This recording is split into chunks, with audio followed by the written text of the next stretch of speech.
This is Forza Horizon 5, the newest in the open-world racing sub-series of the Forza games that I actually quite enjoy myself. Now, I've actually never covered a racing game on this channel that I can think of, but that's not to say that I don't like them. I actually do play them quite a bit, although I tend to skew towards the open-world racers because, well, I grew up on games like Need for Speed Underground and stuff like that, so I'm generally more of a fan of like your larger open-world, somewhat arcadey racing game with a lot of car customization than I am of the more like hardcore, I guess, mainline Forza like racing sims. I'm not really into that sort of thing, but the Horizon games are definitely a lot of fun.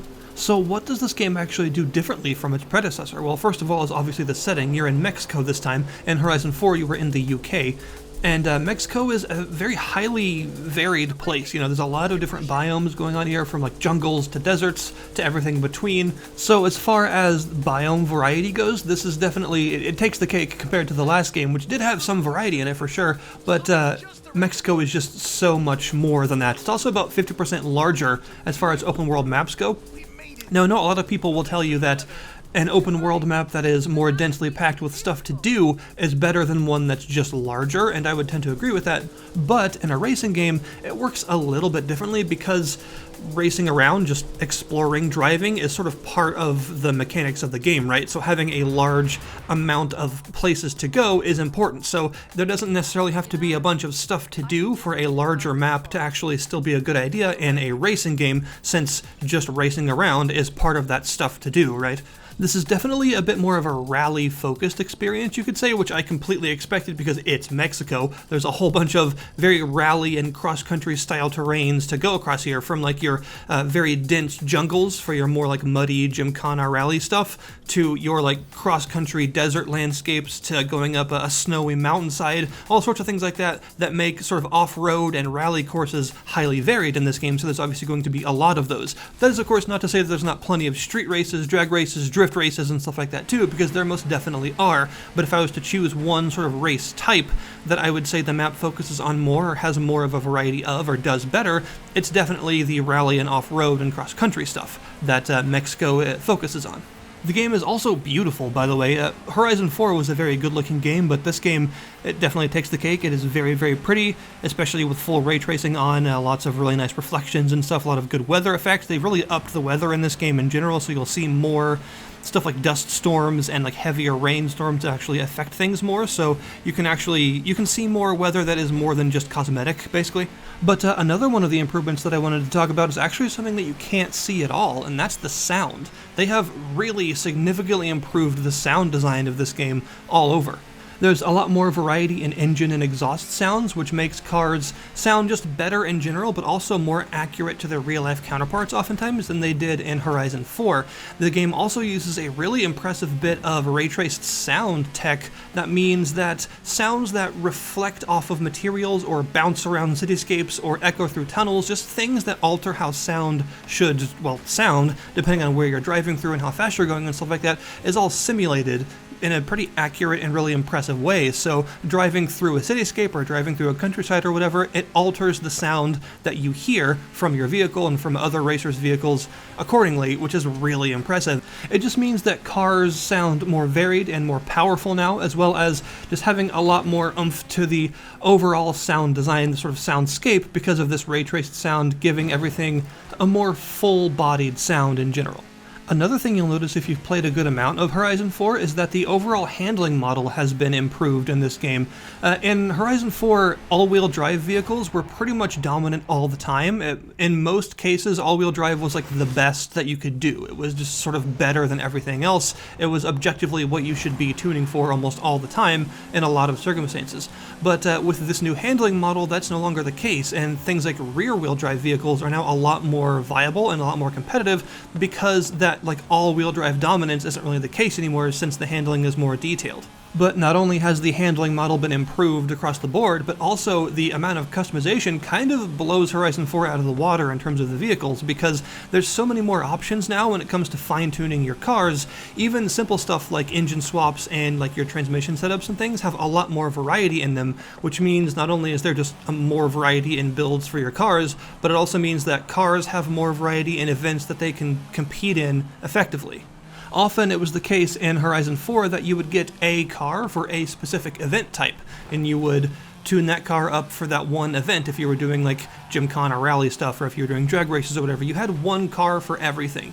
But in this game, it feels a lot less like you need to do that, and like there are a lot of different viable tunes for a given car. You may have a drift racing car that can also be like a street scene car that can also do maybe a little bit of like light cross-country stuff too, depending on exactly how you tune it, and it's the same car. In fact, I've actually made a point of going into races and not using the recommended cars just to see how far I could get, you know, and you'll actually see some of that in the background. Some races I don't do so well, and others I actually am able to win, but the fact that I'm able to compete at all by using a car that it doesn't necessarily recommend and instead tuning something else to try and compete and actually be effective is really cool. It's a really cool thing, and I'm glad there's so much more variety in terms of the customization that makes this all possible. This is definitely the best of the Forza Horizon games when it comes to just how much you can do with each individual car. There's just so much more now that you can customize. You'll also find some other stuff chilling around the map as you explore, like the New Horizon arcade events, which are pretty cool. They're sort of like mini-games or other types of events that you'll find that kind of work in that like Guild Wars 2 just happen upon them, and as long as you're in the circle you contribute by doing things sort of setting. You know, you don't have to go to a specific part of the map and actually queue up for it. Instead, you can just sort of happen across them and then participate while you're there, which I think is a nice feature for an open world racing game. It makes it feel like you can just sort of contribute randomly to a couple of small things and then move on to what you were doing in the first place and actually have a good time with it. So the Horizon arcade stuff just dropping in the map randomly actually does add some extra color to the map and some extra things to do that you don't necessarily have to wait around for, that you can just sort of stumble upon and participate in instead, which is nice. There's also the new Event Lab stuff, which is super cool. One of my favorite aspects of Horizon 4 was the ability for other players to create their own routes on existing races. I thought it was really cool that you could go to some sort of story important race on the map and actually have, you know, 4 or 5 other alternate courses that other players have made that you can try out too while you're there.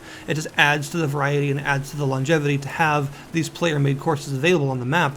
And the Event Lab is Forza Horizon 5's version of that, and it is even more powerful than the tools they offered before. So now you can have even more stuff chilling around the map for you to try, from completely different courses on existing races to completely different rule sets for existing races that make you use other vehicles you would normally not have wanted to use for them, to completely new race types and other new things that are in different parts of the map that you can just find that people have made and have plopped down and you can happen across and actually try out as official events. They're a really neat idea because they can have all sorts of rules and all kinds of different terrain setups. You can even set up your own walls and props and things and your own ramps and all that stuff to like drastically alter the course if you want to, and basically turn some of the courses into something that feels more like a kart racer. Basically, I've seen some stuff that does that, and it's actually really impressive how much effort has been put into some of this stuff. I've even seen one that was a pretty neat idea that was basically it gives you a ridiculously fast car with very poor handling and just says, get to this area, stay above this speed, and don't get damaged too much. And it's basically like a fine control test that sort of changes how you would go along that course and is entirely different from the sort of drag race stuff that's in the area instead. So it's really neat, and it adds a lot of variety to the map and a lot more reason for you to explore so that you can actually find all of these alternate community events and try them out. Basically, everything about it feels like they've taken the Horizon 4 formula and just amped it up. I have enjoyed this game even more than Horizon 4 in pretty much every way. I think it's just a better game, in my opinion. There's just more to it, there's more stuff to do, there's better variety, there's better customization, there's better handling. It's just everything has sort of been bumped up in a way that I really appreciate, but that's not to say that the game is without its problems, because it does have a couple of issues. For one, the servers are a bit wonky, and I expect this to even out as the game gets farther from launch and things get more stable, but there is a lot of like disconnection happening right now. It doesn't stop you from playing, but if you're playing co-op, I assume it would be very annoying. But it does mean that there's this constant notification at the top of the screen that's like, hey, you've been disconnected from the session. And it happens like all the time, like many times per session. So it seems like the servers are not entirely up to snuff right now, and there definitely needs to be some work done. It also causes some stuttering here and there, which can be a problem. It also has a really weird effect that sometimes it causes you to just stop dead in your tracks. Not as if you've hit anything, or there's no damage or anything, you just stop, like constantly stops. It's very weird.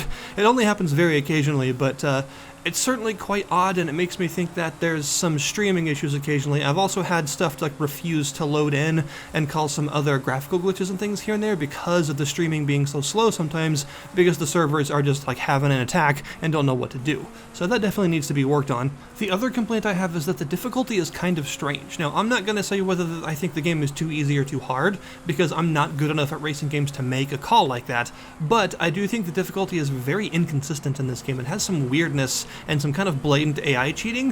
For one, it seems like the difficulties have all been stepped up one level compared to the previous game. Like, for instance, this game's expert mode is a lot like Horizon 4's Unbeatable, and so on. It seems like everything is sort of one step harder than you're used to, and it also seems that in the higher ranks of difficulty, the AI definitely cheats. They can take corners at speeds they should not be able to in those cars. They can just be way out in front for a long time at speeds they shouldn't be able to achieve in those cars, and some things like that. There's some blatant cheating happening here. I've also noticed that the difficulty can be very inconsistent on the same difficulty, by which I mean sometimes I'll play a race and there'll be a guy way out in first that is just untouchable for the whole race. He's just way out there, way faster than anyone should be, taking corners at crazy speeds perfectly every time, and is just completely untouchable for the entire race. I'll then restart that race all using the same cars on the same difficulty, and I'll pass everyone like halfway through the first lap. So sometimes it does seem that there's some real weirdness going on with the difficulty balance. Sometimes it's highly inconsistent, and there's definitely some AI cheatery happening here and there. The soundtrack is also not for me on this one, really, although that's not really a complaint because music taste is highly subjective and they can't account for everyone, but as someone that is very much into metal, there is no metal here to be found, although to be fair, I am into like some kind of extreme stuff, so I don't necessarily expect this game to cater to my tastes, but something that I feel I should mention anyway, there is no blackened deathcore to be found here, as if there ever was going to be. Overall, I think Horizon 5 is a very good upgrade on the formula. It is definitely more iteration than innovation, but it iterates in all the right ways, in my opinion, to really stand out from its predecessor. It upgrades things that needed it, and it adds to the experience in a way that feels worthwhile. It is definitely worth its price, in my opinion. There's a ton of content here, and of course with all these community creation tools, there's even more content in the future, for free, that people are just going to be making.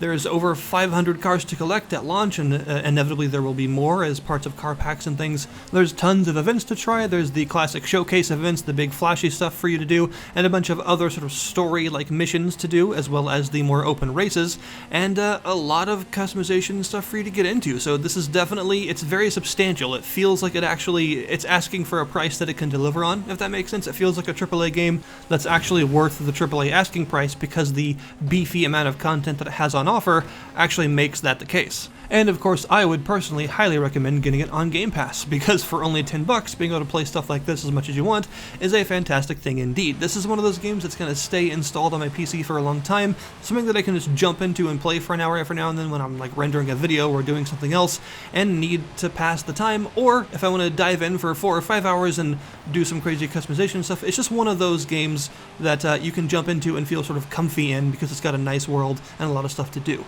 So yeah, definitely highly recommended in this case. Very good iteration on the Horizon 4 formula in a lot of very good ways. So thank you guys very much for watching. There will be a link to the Steam page in the description below this video if you want to get it there, but also remember that Game Pass exists and it's very much worth your time, and I'll see you guys next time.